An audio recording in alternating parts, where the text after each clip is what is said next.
Hey guys, what's up? Like here, and welcome back to the channel. So today we're going to be playing the Batchat 25T.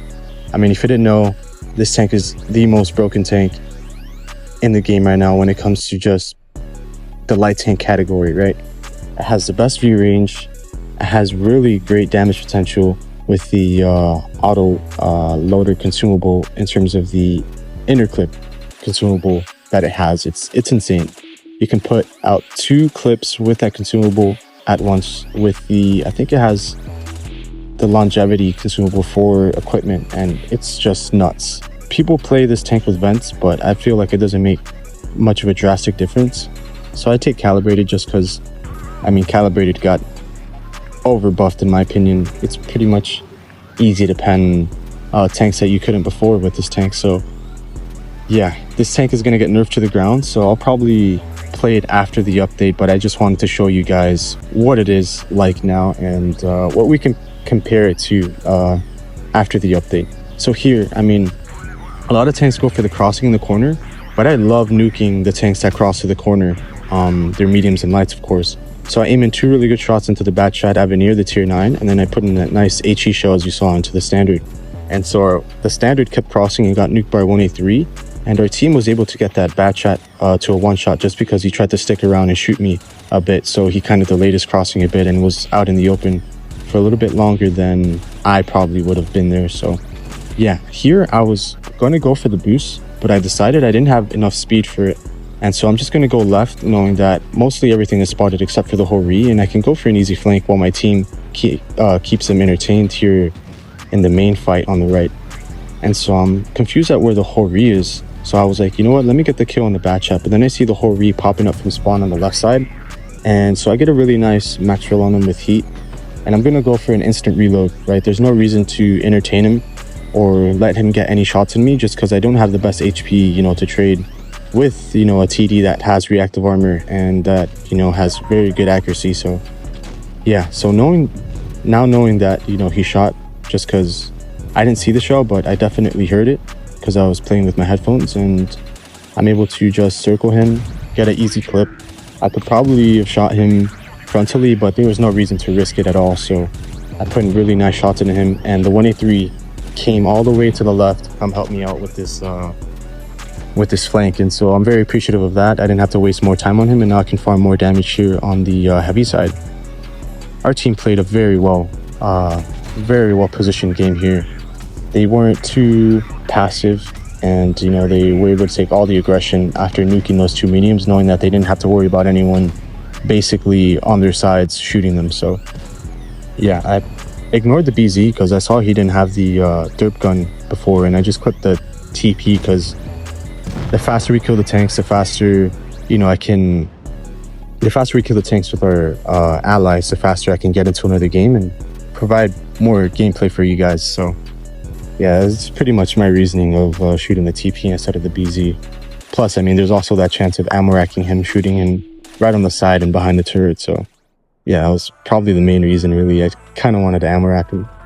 But yeah, pretty decent game. Almost 4K there for us just to start things off.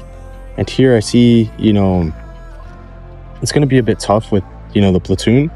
Just because if you're playing solos and then, you know, you have a platoon on the enemy team, you're pretty much already at a disadvantage. Yeah, you have a platoon on your team, obviously, but, you know, if they're decent players or if they're just decent average players or what have you, they're going to have a decent advantage because they're going to be more in sync. They're probably typing in the chat to, you know, most of their allies. So what I'm going to do here is I'm going to put in some reset shots here at the reset spot to shoot A. And I see the STB just pops out of nowhere. I didn't expect 2 tanks to be there in the cap, so unfortunately I didn't have the angle to pen the STB. So I tried to sneak a nice track shell to see if it maybe pens, but you know, the KPZ backs up for the other shot and I was able to put it in. And so I'm just going to stay here. And one thing that I wanted to stay here for was cross shots on the Batchat and the STB again. So I put one in the STB. I did not expect the E4 to push up so far here on the left.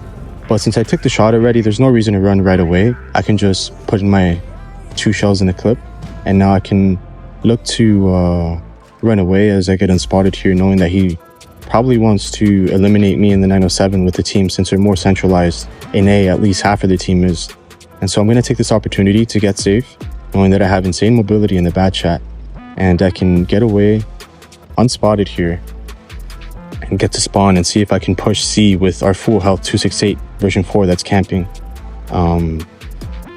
It's going to be tough, but I mean, I think it's a decent play just because we lost all control of the left side, and there's really nothing I could have done. I could have probably stayed in farm, but there's nothing for me to farm on the left. They're not over pushing it or anything.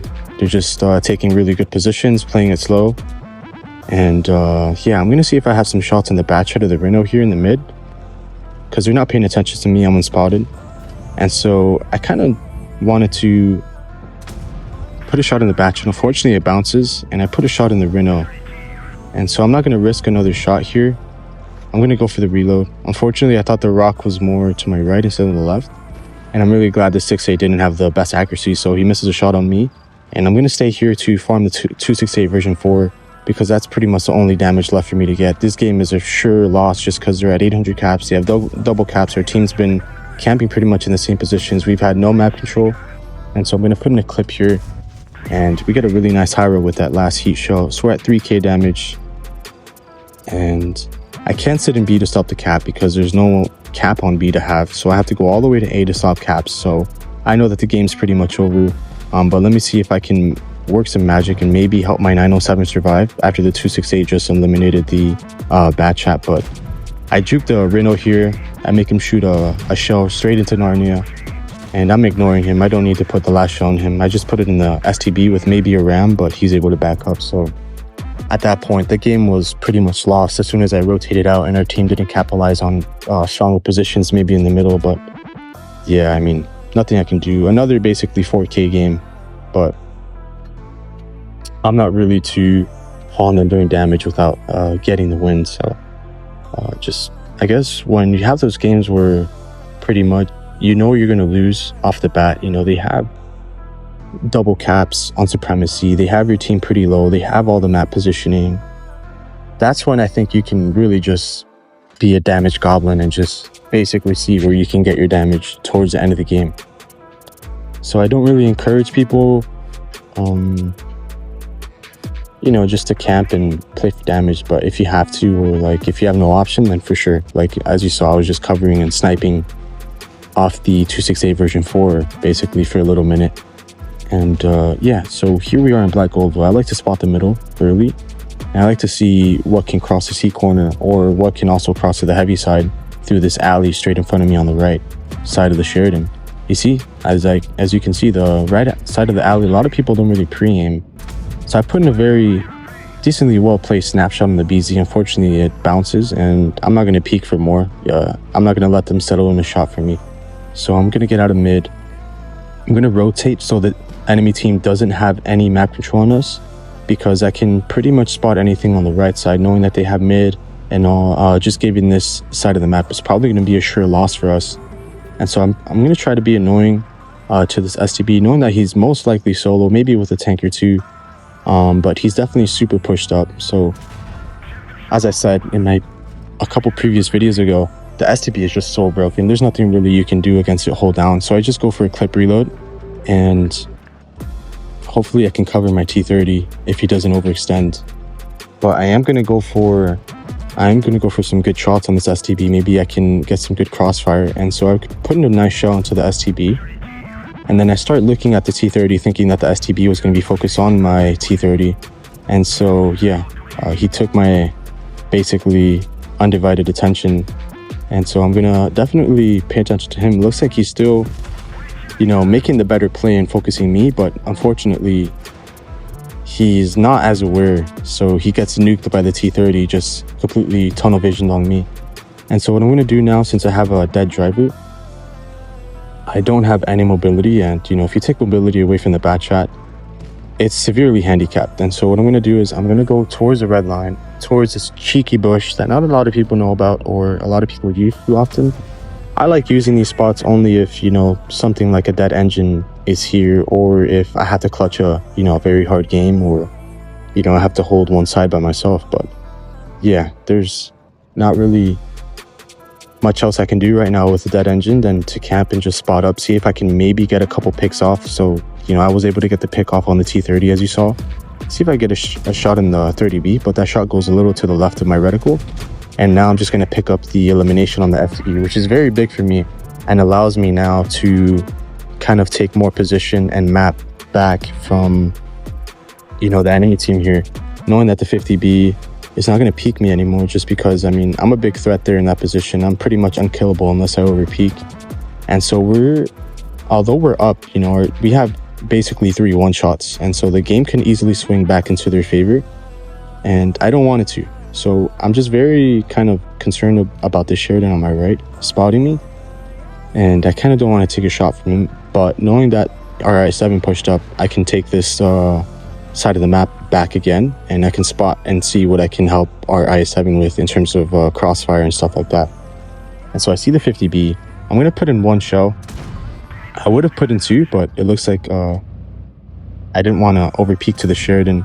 I was going to back off, but since they were able to kill the 50B, I didn't have to worry about him being alive, and I can trade a shot here and give the Sheridan a free shot, just because the game is pretty much over at this point with our full health IS-7 taking initiative, and to just use his full health here so our tanks with lower HP can come into the fight and, you know, give us an easier chance to win the game. So although, I mean, the Sheridan's low, he can still look at me, but now since he shot, I'm going to peek him. Unfortunately though, my shot's a little too late compared to the Leo. I'm going to reload here, no reason to kind of waste a damage potential and just shoot 2 shots in the BZ, and when I could clearly have 3. So I go for the reload and I put him in a crazy crossfire here. I'm going to push behind him, and now that tanks are in front of him, he's either going to have to focus behind or in front, so he focuses in front, puts all his attention to the Leo, eliminates him, and now I have a free clip on him, so able to get a nice 4K game here for us. I feel like the best play I made that game was definitely not giving the enemy team the map early. The STB would have just abused our team, took map for, you know, the other 2 tanks that were behind them, and it would have been really ugly for us. So I'm very glad that we were able to make that play and kind of secure us a win there. Really, that's pretty much what won us the game, is not giving the enemy team really good map control on us. Alright, so Yamato Harbor, not my favorite map, but again, not the worst map. It could be Mines or something, you know? And Mines in a lighter medium tank is just torturous, really.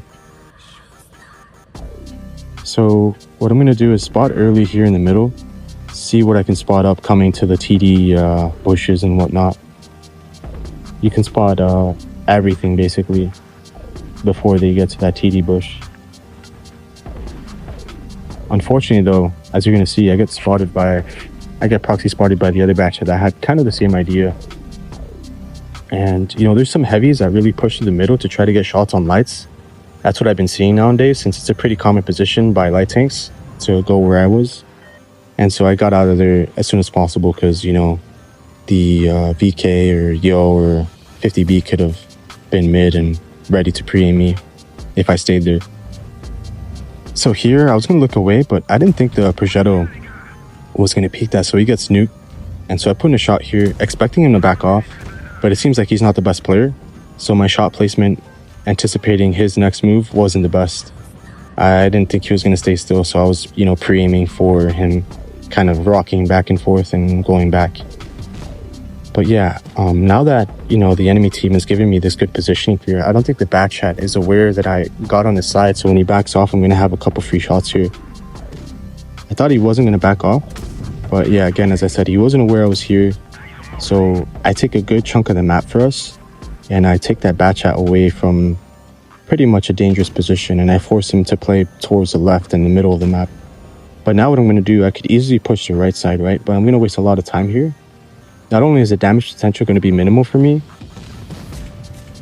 probably the win percentage of me going to the right would not have been the best, because I'm not sure how well my team can handle this positioning here. And as you see, I'm very aware in the game, right?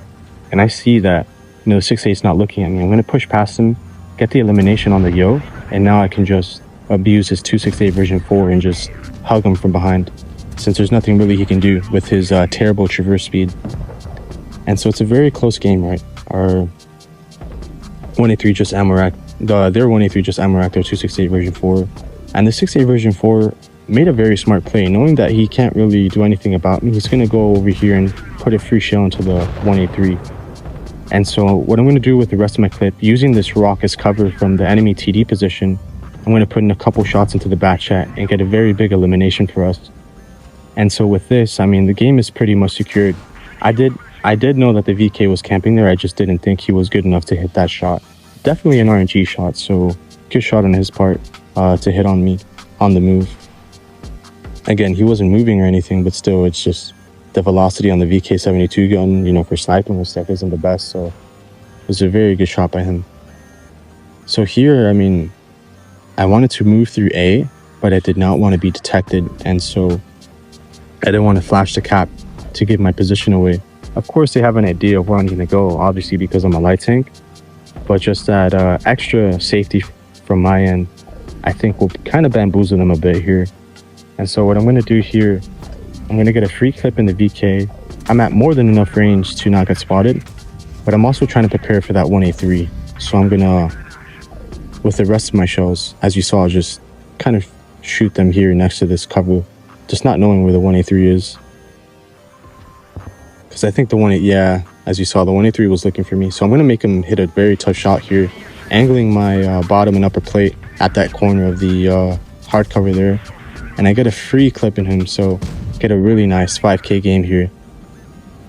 And yeah, I'm just kind of taunting him, like, you know, he tried to find me, but unfortunately I just made the better plays in terms of, you know, my routes to get where I was here at the end with that clip on the VK, and then a free clip on the 183 after I was baiting a really hard shot for him to hit with Hesh. So a really nice 5K game for us, but unfortunately we were not able to get the ace badge, so the ace mastery badge, unfortunately. And so I was looking at the time and I'm like, yeah, I have time for one more. As I said before in the previous videos, 20 to 25 minutes is probably the most ideal for these types of videos, these let's play videos where, you know, you guys watch me play, you kind of pick my mind a bit on, you know, what I do, why I do them, and maybe you can apply them to your gameplay. So I feel, man, like the back chat is just so strong. As you can see, these games have not looked like I've put too much effort, right? Like, yeah, of course, I mean, it's easy for me to say that because, you know, my positioning and accuracy and, you know, mechanical skill is up there. But the thing is, like, this tank just makes everything so much easier for you, so you can, like, kind of chill and not really play too try-hardy in terms of being focused on every aspect of the game. The best view range, insane mobility, insane damage potential with the clips, and the consumable that you can add. And so yeah, I'm not going to peek this TP. I was just there to initially spot, but I see most of our team is centralized here on C. And so what I want to do is push this side, knowing that, I mean, their TP is camping and the probability of TDs being up here on C is very minuscule. So I'm going to push up. I'm going to take the initiative here with my team, and I'm just going to trade it with this concept. A full clip for one shell from him is a trade I'll take any day of the week. You're going to see here, though, I think I try being really aggressive, and I really don't understand why that girl was there in the middle. I did not expect to take a shot from that. So now I have to be a bit more careful. But the TP just shot, and I'm very, very persistent on maybe we can eliminate him. And so I'm going to drive out here, and I'm so grateful that this 183 was not really set up for me. Clearly, I was definitely cautious of it. So I'm glad I also didn't overcommit too hard. But yeah, now knowing that, I mean, they have a very good hold and a good crossfire there. Again, I'm going to take the map back for us, but I can't do it alone. So I'm very hopeful with this Badger on helping me. Again, there's nothing stronger than an STB hold down. It was a pretty accurate shot by me, but again, I'm going to clip. I'm not going to waste my time trying to pen him hold down, although I can probably hit those shots. There's no reason to trade with him. That's the thing. Our 57 also comes back with the Badger. And so this is where, you know, just a good display of teammates and teamwork basically comes into play. So I get the bounce from the 121B. I guess he's sniping like through the B cap. So I put in my last shell on the STB. Unfortunately, the first shell, the 57 interfered with it, so I couldn't get the full clip and eliminate him, but he should have him. So I look at the 121B in the middle. He's pretty much focused on the BZ. So I'm going to get a full clip off here, I believe, with my consumable. And as you see, it's so deadly. Before he's able to even get another shot, I was able to full clip him. And now, knowing that, you know, they do have double caps, we can still easily lose this game, right? If our STB and, you know, Grill just die automatically, they have a full health E50 and a 183 that can nuke every tank in the game for a lot of damage. So knowing that, I put a really nice shot into the E50 as he's running away to the left, away from the 183. And now I can just pretty much single him out here on the left. So I'm going to put in one more shot as he runs away. And now what I'm going to do is I'm going to back off just in time and in sync with that shot to hit a really nice shot and attract showroom. So pretty much game's over. I'm just going to rush him. I honestly don't care if I get eliminated. I just want that extra damage. So I might just even go for a ram. But yeah, he was able to get eliminated before I even was able to do that. So yeah, pretty awesome gameplay in the bat chat today for you guys. I'm really hopeful that, you know, you guys would like it. Pretty much every game was at least a 4K. So yeah, it just shows you how easy the bat chat is. And I'm glad that Wargaming was pretty much going to nerf it so that other light tanks could get shine, like the LT and the WZ1321 finally.